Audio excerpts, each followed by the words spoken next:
नमस्कार, मैं हूं रविंद्र जैन और आप देख रहे हैं मुंबई मास टाइम्स। आइए देखते हैं आज की मुख्य खबर।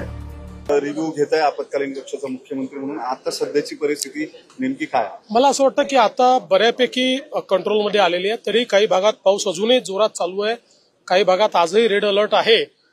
पण मला असं वाटतं आपत्ती व्यवस्थापनाच्या संदर्भातले ज्या काही काळजी त्या ठिकाणी घ्यायची आहे, म्हणजे काही ठिकाणी एनडीआरएफ, काही ठिकाणी एसडीआरएफ तैनात करून ठेवणं हे देखील झालेलं आहे। जिथे इशारा पातळीच्या वर नद्या गेलेल्या आहेत त्या ठिकाणी विसर्ग वाढवून किंवा जी काही धरणं आहेत त्या धरणांवरनं त्याचं मॅनेजमेंट करण्याचा प्रयत्न चाललेला आहे।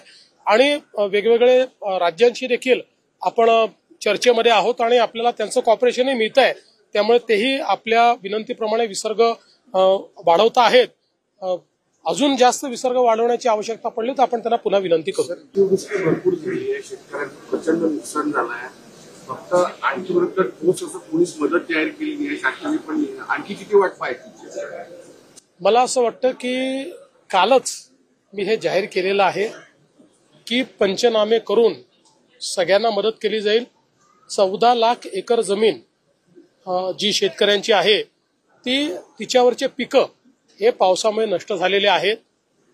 आता 2 दिवसापूर्वी पाऊस पडला, काल पाऊस पडला, त्याच्या परवा पाऊस पडला, काय त्याच्या मागच्या आठवड्यात पडला। 4 दिवसामध्ये अशा प्रकारे मदत देता येत नाही। मदत द्यायची एक पद्धत असते। एनडीआरएफ मध्ये अशा प्रकारची मदत देण्याकरता पहिले त्या ठिकाणी पंचनामे करावे लागतात आणि त्या पंचनाम्यानंतरच ती मदत देता येते। पंचनाम्यांचे आदेश दिलेले आहेत। पंचनामे पूर्ण झाल्यानंतर कमीत कमी वेळात ही मदत देता येईल। त्यामुळे मला असं वाटतं की सरकारने कोणीही मागणी न करता याची घोषणा केलेली।